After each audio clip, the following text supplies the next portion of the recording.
Zdravo, iz Ljubljanske studija 136, to so Vesti na vesti. Zgodilo se bo. Borut Pahor in Jadranka Kosor se jutri prvič uradno srečata.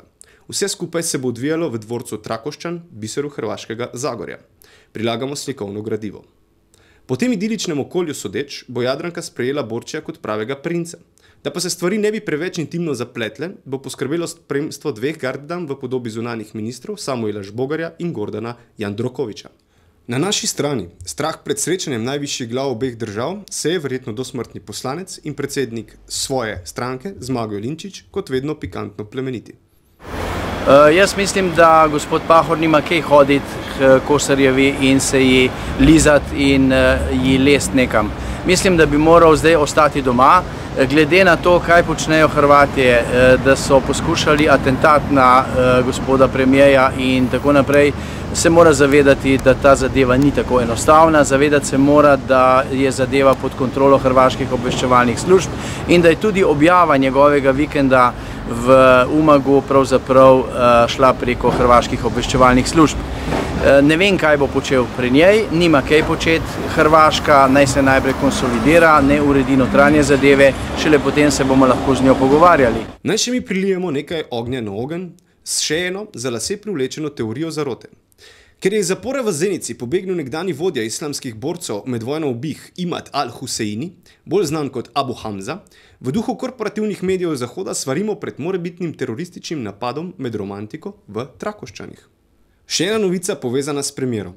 Pahor bo danes v Bruselj poslal pismo, v katerem bo za evropskega komisarja ponovno predlagal dosedanjega komisarja za znanost in razvoj Janeza Potočnika.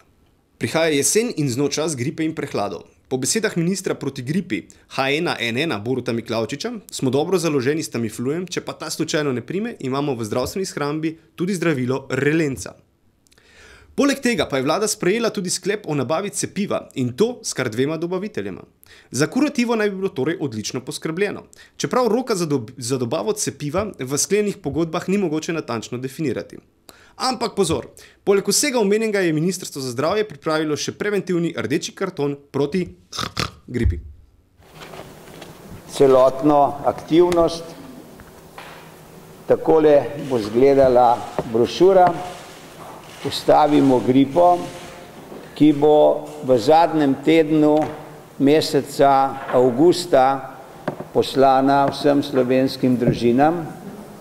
In v tej publikaciji so dane preventivne napotki vsem našim državljanom, kajti menimo, da bi lahko z dosledno preventivo, z dobro organizacijo, z ukrepi bistveno omilili pojav gripe v naši državi.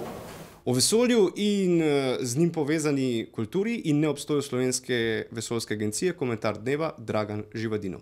V komentarju bom opozarjal, čeprav se vam bo zdelo, da sem pripoveden. Zato bodite pozorni, opozarjal vas bom. V vse smeri, brez podrobnosti, tako da boste lažje vstopili v tisto, kar je najtežje, v enostavno. In da pri tem ne boste medijsko zlorabljeni, in da tudi sam ne bom zlorabljen. Gremo. Izteka se desetletje nič 21. stoletja. Za svojo naracijo potrebujem merilo za časovni korak oziroma za dva časovna koraka. Naj bo merilo za korak 40 let. Pred 40 leti je Apollo 11 pristal na našem naravnem satelitu. Če gremo še en korak nazaj, je pred 80 leti Herman Potočnik Nordung prvič predstavil javnosti svojo edino knjigo Problem vožnje po vesolju. In prav v drugem časovnem koraku najdem celotno zgodovinsko podporo za postgravitacijsko delovanje v našem kulturnem bazenu. Zgodovinska podpora je nameščena v tržaškem konstruktivističnem ambientu, Maljevičevih planetih in seveda v knjigi Problem vožnje po vesolju. Naj še dodam, zgodovina je tisto, kar se je zgodilo. V tržaškem konstruktivističnem ambientu Karmeliča, Vlaha, Stepančiča in Černigoja najdemo nekaj, kar sicer redko najdemo kjerkoli drugje na svetu. najdemo levitacijsko oziroma lebdečo skulpturo. Willi Nierenberg zapiše v reviji Tank: umetniki so obesili konstrukcijo na prozorne ribiške niti, da se zdi gledalcu na razstavi, da konstrukcija lebdi v prostoru. Ta občutek gledalcu privzdigne duha. Maljevič zmontira v svoji zadnji futuristični razstavi 010 besedo planet in satelit v besedo planet.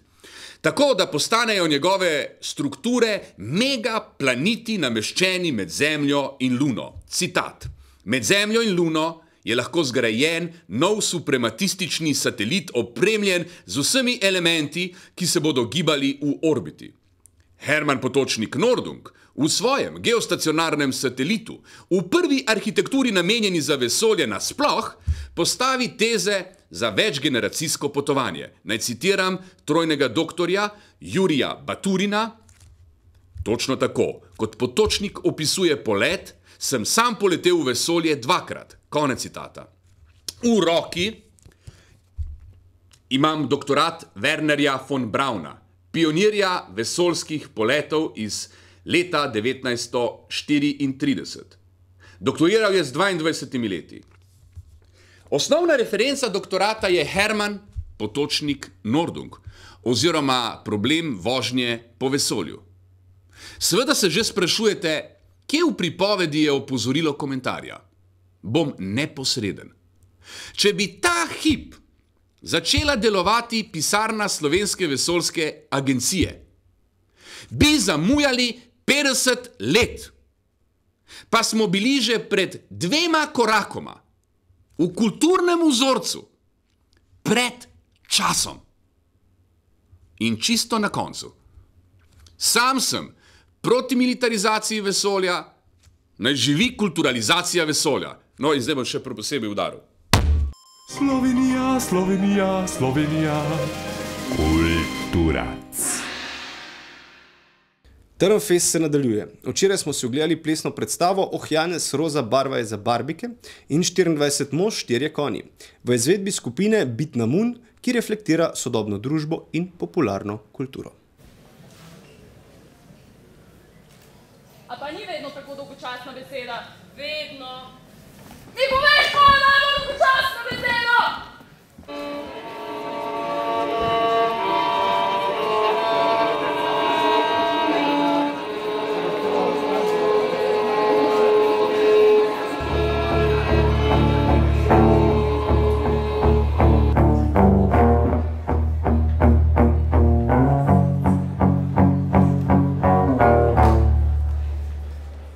Šport in šah. Maribor!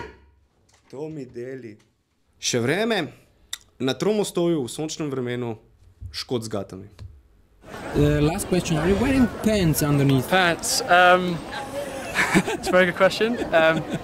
Today I am, yes. Yeah, okay. Yeah. Usually you don't, but today I am.